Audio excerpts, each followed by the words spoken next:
Bapak Ibu yang dirahmati Allah Subhanahu wa taala. Kalau baca tulisan Hamka itu, di antara yang disebutkan Hamka di abad ke-18, orang-orang Wahabi itu berhasil mengusir Turki Utsmani. Saya tanya, Turki Utsmani itu apa? Apa Turki Utsmani itu? Khilafah Islamiyah di zaman itu. Turki Utsmani, Khilafah Islamiyah. Kalau berhasil mengusir Turki Utsmani berarti artinya Wahabi memberontak kepada Khilafah Islamiyah. Harus paham itu. Saya ulang, kalau bahasa Hamka, Wahabi berhasil mengusir Turki Utsmani, berarti Wahabi waktu itu perang dengan Khilafah Islamiyah. A'udzu billahi minasy syaithanir rajim.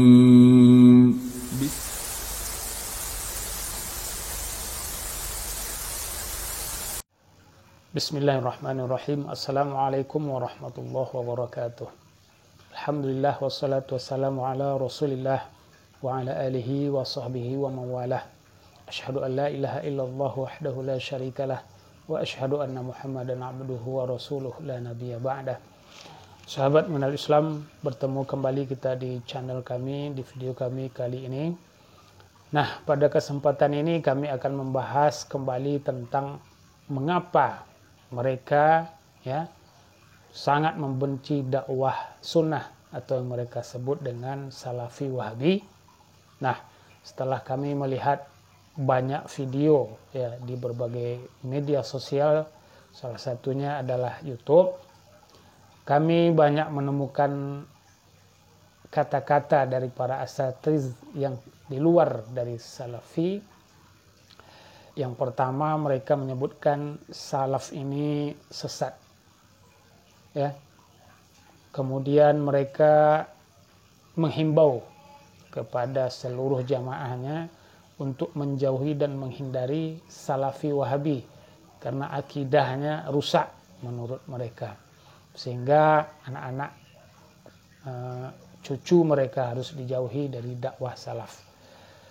Tentu kebencian-kebencian ini, kata-kata ini muncul tidak begitu saja.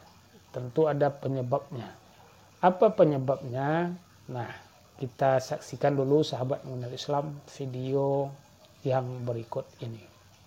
Berarti Wahabi memberontak pada Khilafah Islamiyah. Bolehkah memberontak pada Khilafah Islamiyah? Haram hukumnya. Tidak boleh. Saya ulang. Kalau berperang dengan Turki Utsmani dan dia Muslim, berarti memberontak kepada pemerintahan khilafah yang sah. Nabi tak bolehkan kita berontak pada khilafah. Meskipun pemerintahan ini fasik, nggak boleh kita berontak. Itu satu poinnya. Dua, orang ketika nyebut Wahabi, Wahabi itu apa? Kita ketika menghukumi Wahabi, itu mesti tahu siapa dia, apa yang dimaksud. Karena al-hukmu an syai'in far'un an tasawwurihi. Saya bilang bola bulat karena bola itu memang bulat dilihat. Enggak mungkin saya bilang sesuatu tapi saya enggak tahu apa yang saya hukumi. Kita tengok yang Wahabi kita sebut hari ini apa? Satu, tentang ketuhanan misalnya. Dia meyakini, memahami sifat Allah dengan isbat zahir. Apa makna isbat zahir ini? Setiap ayat yang menyebutkan sifat Allah dipahami redaksional.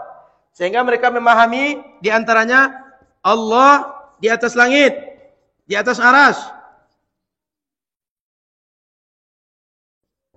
Sudah itu, selanjutnya Allah punya tangan, betis, wajah, mata, dan lain-lain. Sudah itu apa lagi? Mereka mengatakan orang tua Nabi masuk neraka.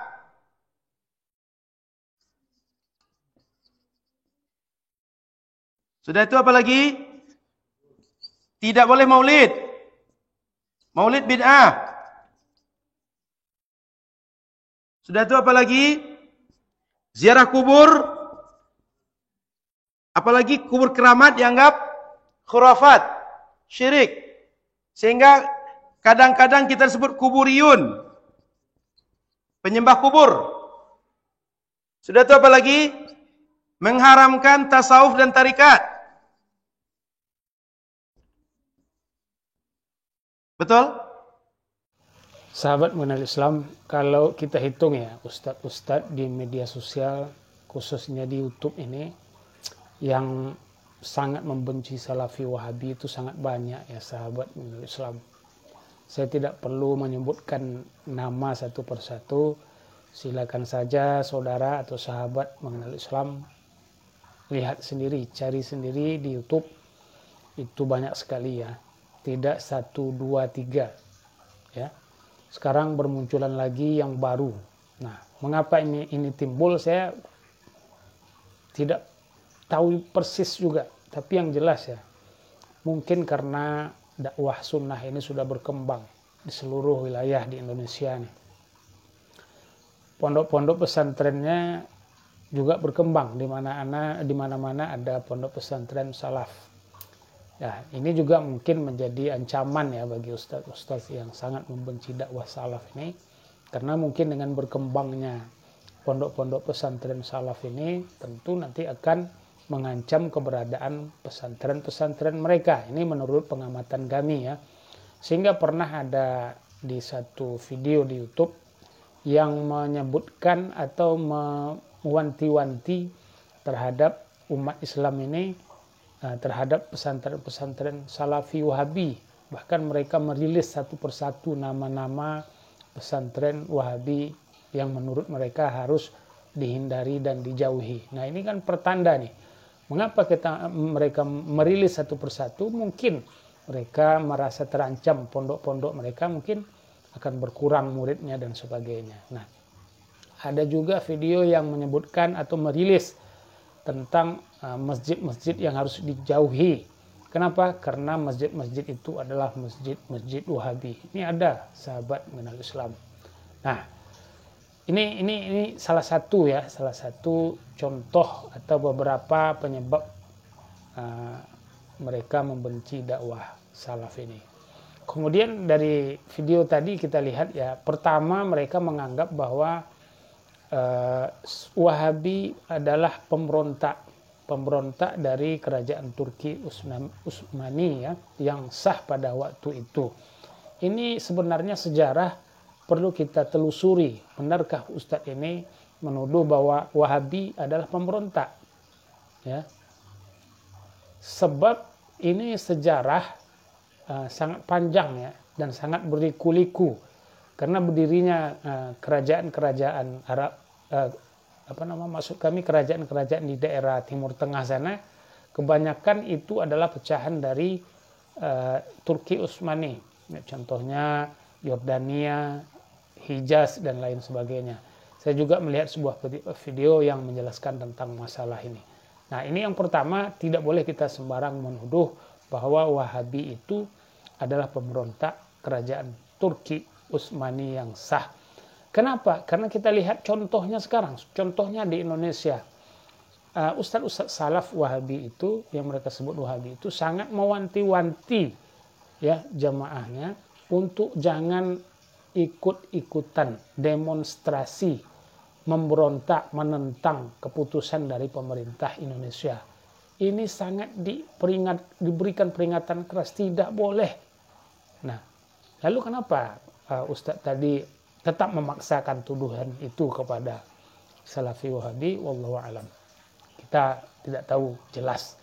Padahal kenyataannya hari ini kita lihat Salafi Wahabi itu sangat anti kepada memberontak pemerintah. Tapi tetap dituduhkan juga. Sahabat mengenal Islam, kemudian yang berikutnya, kenapa mereka sangat membenci Salafi Wahabi?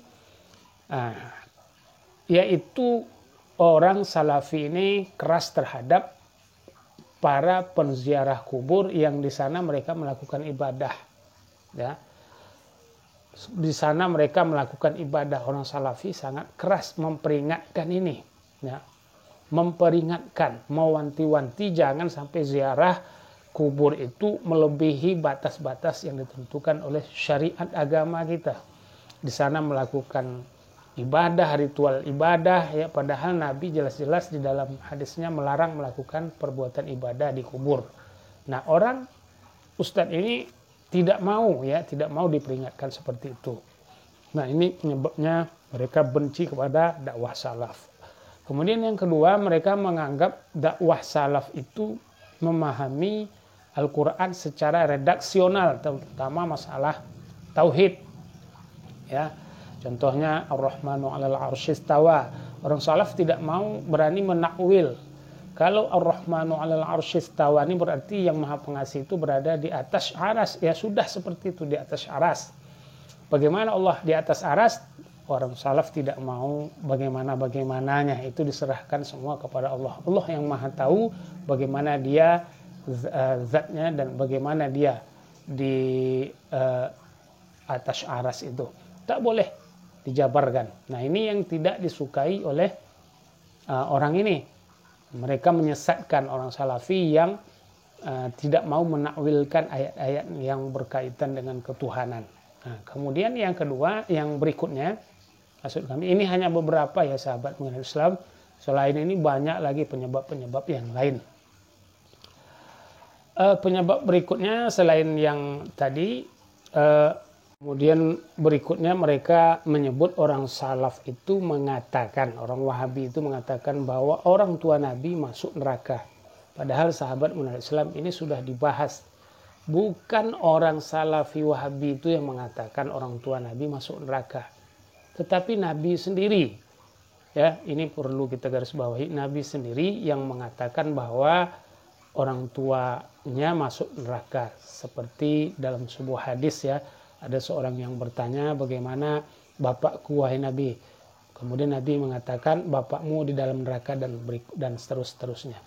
Ini didapat berdasarkan hadis Nabi, bukan orang Wahabi yang menyatakan orang tua Nabi masuk neraka. Tentu mereka sangat ingin orang tua Nabi masuk ke dalam surga ya. Tapi apa boleh buat kalau memang Nabi yang menyatakan seperti itu, kita harus mengikut apa yang disampaikan oleh Nabi. Nah, kemudian apalagi penyebab berikutnya? Ya, orang salafi menurut mereka membid'ahkan maulidan. Nah, ini benar. Dan juga bukan orang salafi atau Wahabi yang menyebutkan ini, tetapi mereka berdasarkan hadis Nabi. Semuanya berdasarkan hadis Nabi, bukan orang Wahabi yang menyebutkan itu. Nah, ini penyebabnya. Kalau ini salah satunya ya, sahabat Islam, kalau maulid ini dilarang, berarti menurut mereka banyak sekali adat istiadat yang selama ini sudah berjalan di Indonesia ini akan hilang nanti. Ini yang menyebabkan mereka tidak suka kepada Salafi Wahabi. Kemudian di antaranya lagi, berikutnya lagi, orang Salafi melarang tahlilan dan sebagainya. Sahabat Islam, sebenarnya masih banyak lagi yang menyebabkan mereka benci kepada dakwah salaf. Akan tetapi yang harus kita perlu tahu bahwa dakwah yang disampaikan oleh yang mereka sebut Salafi Wahabi tersebut, begitulah dakwah yang dijalankan dahulu oleh Nabi kita, Nabi Muhammad SAW dan para sahabatnya dan tabi'in. Mereka tidak pernah mengizinkan perbuatan-perbuatan bid'ah yang baru yang dapat nanti menghilangkan sunnah Nabi Muhammad SAW. Sehingga nanti di yaumul akhir nanti ketika Nabi menunggu umatnya di telaga beliau, sehingga banyaklah orang yang mengaku umat Nabi Muhammad tetapi tidak diakui oleh Nabi Muhammad SAW karena mereka telah banyak melakukan perubahan-perubahan dalam syariat ini. Na'udzubillah min zalik. Semoga kita diterima oleh Nabi Muhammad SAW untuk bersama-sama berada di telaga beliau. Amin ya rabbal alamin. Demikian sahabat Islam yang dapat kami sampaikan. Mohon maaf atas segala kesalahan dan kekurangan. Wassalamualaikum warahmatullahi wabarakatuh.